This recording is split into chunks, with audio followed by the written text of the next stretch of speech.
it going, guys? Episode 2, Futsal Hijack.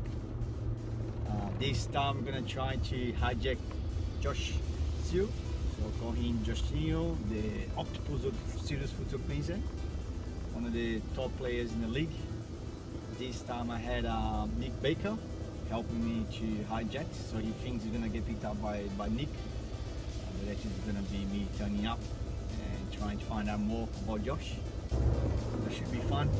I'll let you know what you guys think about this segment, because I have lots of fun doing it. But we needed a bit of feedback to find out how can we make it better, or how can we actually like take in the right direction, because just like playing is going with the flow. So early days, but I think it's lots of fun to find out more about the community. So please comment below, share with your friends, subscribe to the channel, stay tuned, and let's have some fun.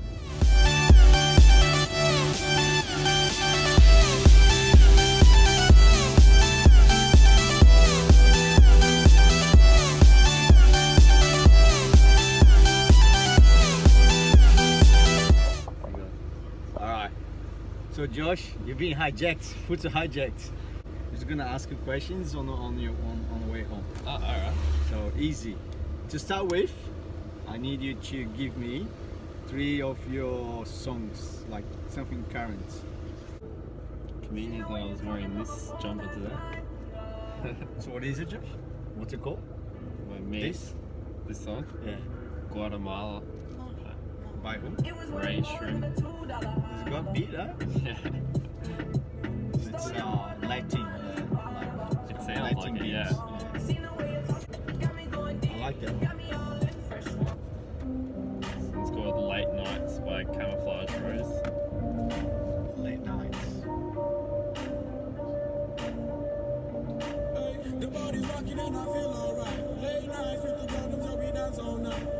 Never heard of it. See, that's new stuff for me. So. Yeah, see, that's what.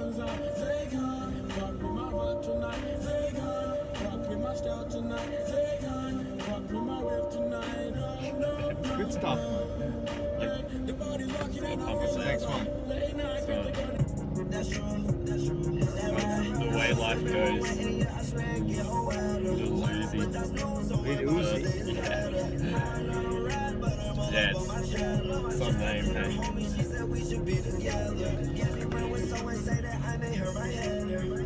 Try not to hit the people.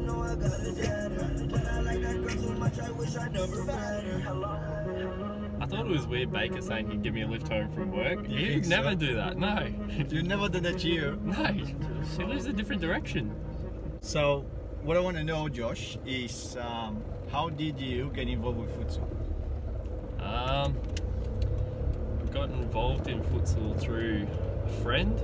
And who was it? Caleb Ehrlich invited me to come along. Caleb? Yeah, come along and train. Close to the uni. Oh, actually, yeah.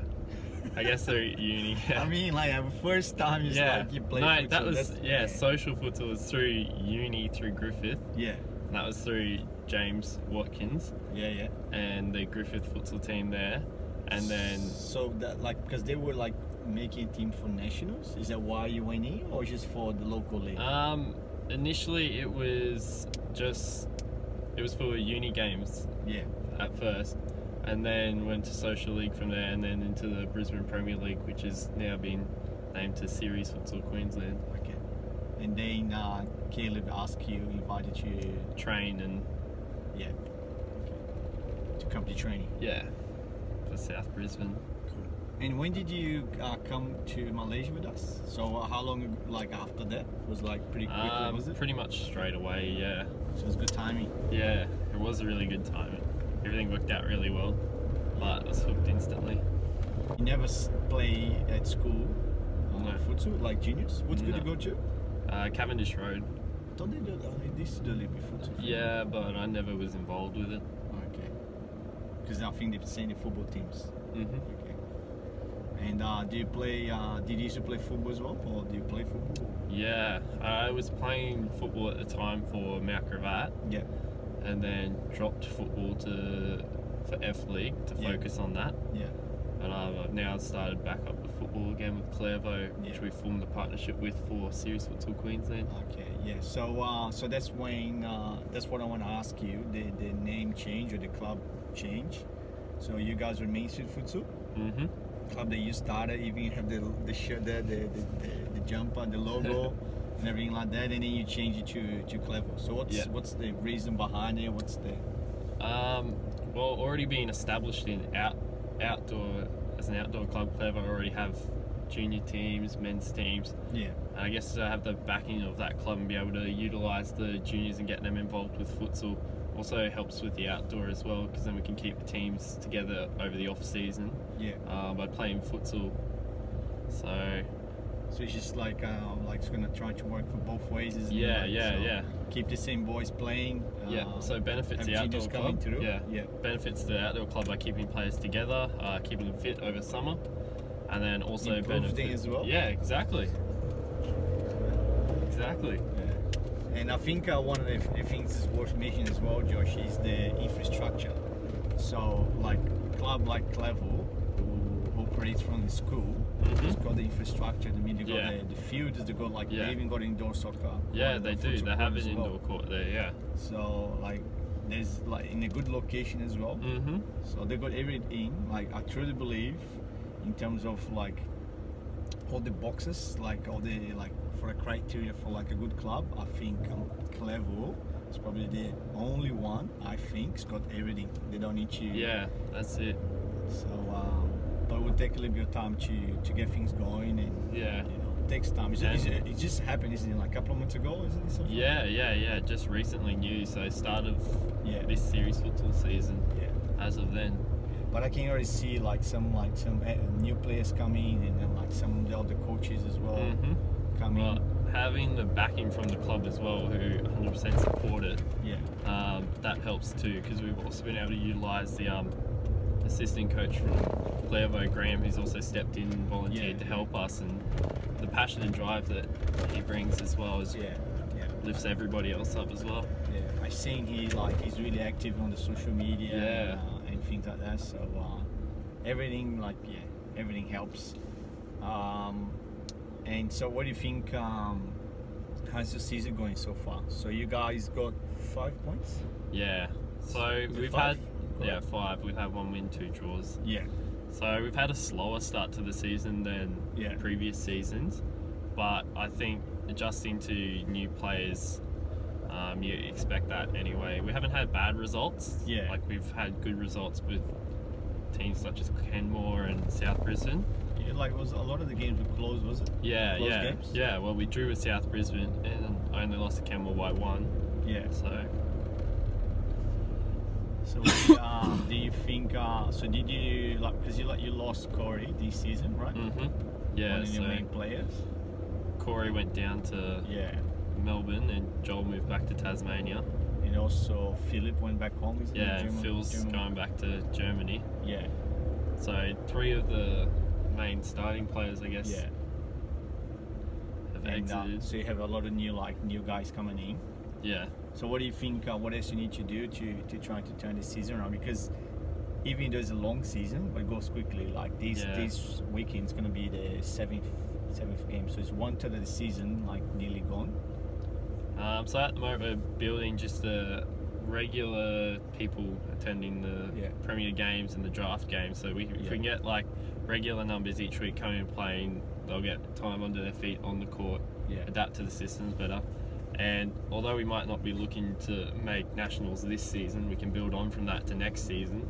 And have the main core players that we have here now lead into the next season. But you got the finals format change now. So sorry, the qualification format changed a little bit. So now is the top whoever finished first. Plus the winners of the final series. So even if you finish 5th, you can still make national. Because finals is a different game, man. That's true. And by the time you guys go to finals, I mean that's probably 4 months away. So I guess at the moment we'll just look for just the next win each week, and then wait till the end of the season and justify hopefully if we could stay out of the relegation zone, claim that 5th spot, and then we'll focus on finals then. Yeah, because even Carina, they finished 5th Yeah. and last season, and then they won the premiership, so or the championship. So it's definitely possible. Do you think also, like, you lost players, but do you think the league got better? Do you think they stepped it up a little bit? Yeah, definitely. So most of the other teams, although they've expanded and have new players as well because of the input from the draft league, a lot of them still retain the core same players from last season, so they've already got seasons under their belt and experience in the league, so they know what it's used to. What's it like? Whereas at the start of the season, I guess 50% of our players are coming into it new, may have only played 1 or 2 games here or there. Yeah. But we're doing really well at the moment, adapting to it. So as you said, it's a long season. I mean, I'm confident that we'll finish higher up than what we're on now. Yeah. So what did you think about the draft league?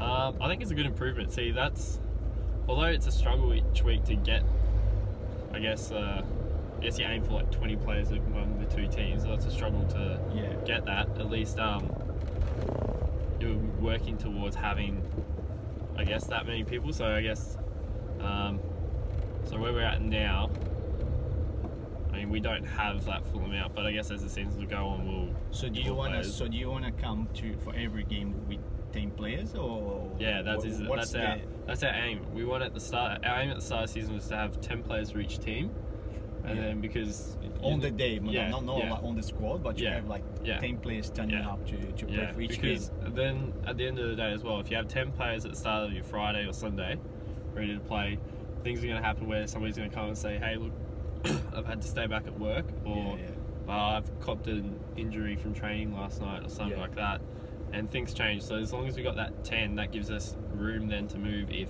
say, somebody can't make the game or something like that. Yeah. And because I think with the draft league, like I think if you have like between like 14 to 16 players for both games, I think it's a decent number, because you also don't, like, you want to give everyone like a decent amount of time around. So but I guess it's like each team, like when we set up the league, we didn't know how the team's gonna manage, and you can see already like some teams like manage completely different. Some players just play some players play both. One thing I didn't expect it, like some of the teams are warming up their players on the draft. No, on the draft. Like the last 3 or 4 minutes, they just chuck the guys in for a little bit, so they're ready to play straight away. So you see, like, you don't know, so you just put something out there, you don't know how the team's going to like actually use it, so it's actually surprising. It's good as well. Like, we've been using it, I guess, with players that are coming off like injury and stuff like that as well. So Nate's been a regular starter for us like every week for the past 3 seasons since he started playing, I guess. And having him like coming back from injury and having niggles and stuff like that, we've been able to put him. He's the goalkeeper. Nathaniel. Nathaniel. Yeah. So having him, because he's been coming back from injury, playing the draft league game because he wants a slower game is good as well, because he's got the experience and can show the other players. Just having that person on the field. So it's good having like a leader who's experienced in that as well. And I guess that's part of the usefulness of it, is if you're injured and you just want to get a bit of game time under, you can play that instead of the Series of Queensland. And so you also like don't have Conor McLeod for how many games do you don't? He's been gone for 3 weeks already. He'll be away again this week, but we should have him back next week. So that's your number 1 keeper. Correct. Yes. So that's another thing the draft league does really helps the goalkeepers, because like how can you have 2 goalkeepers for 1 game?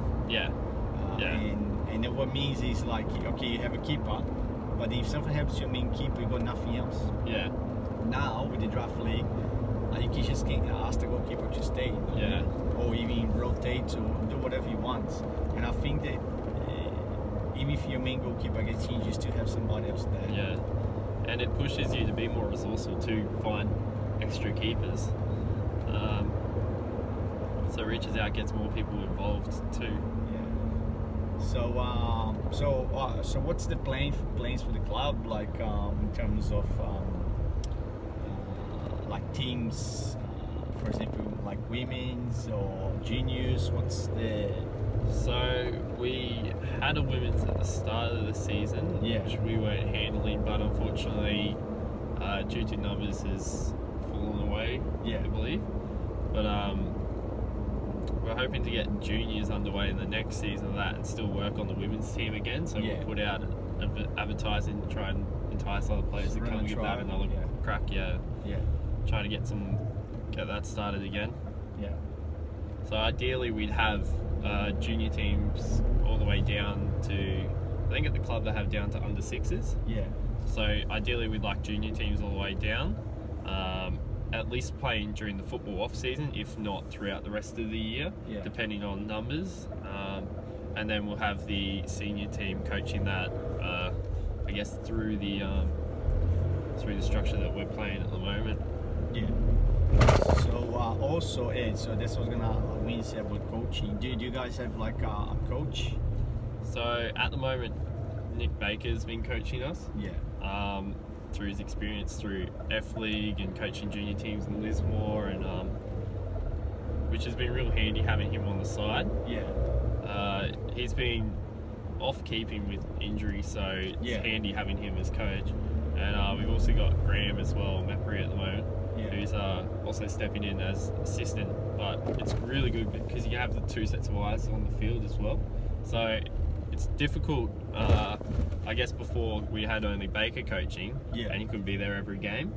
But having Graham as well, like he stepped up into that position really well. And having 2 sets of eyes, there's things that one person can see, but there might be something else.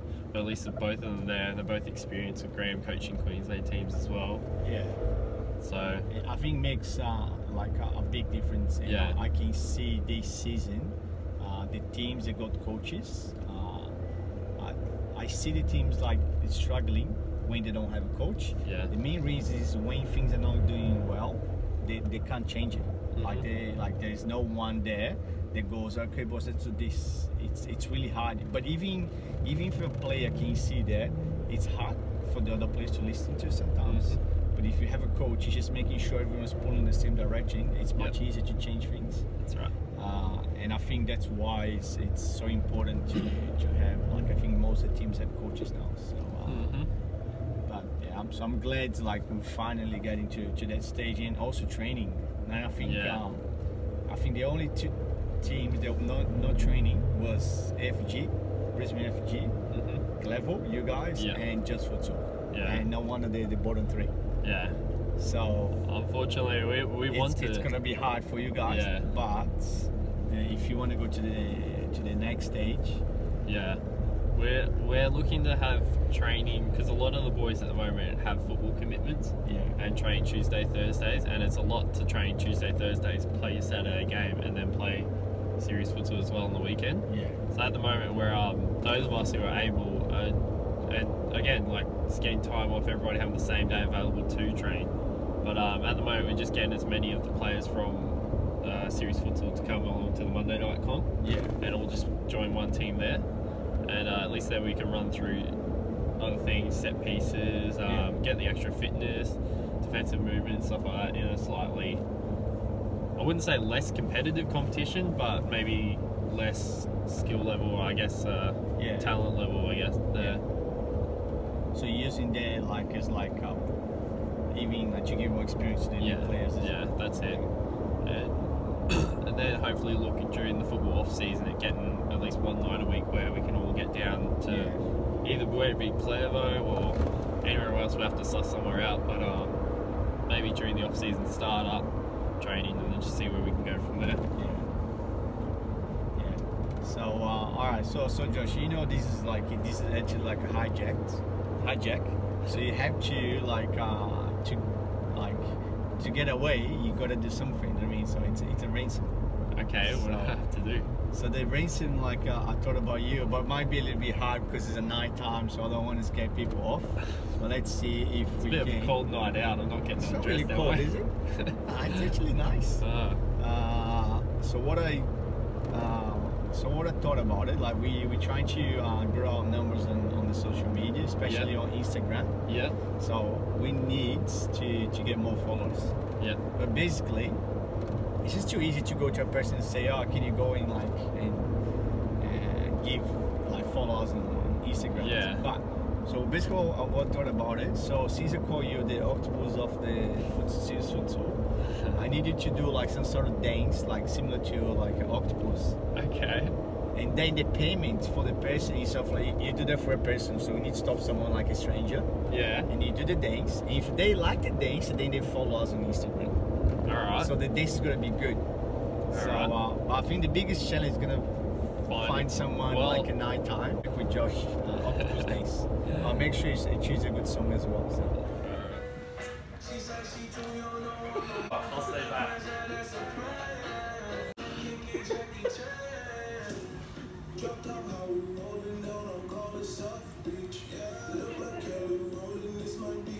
There you go, you gotta laugh, so.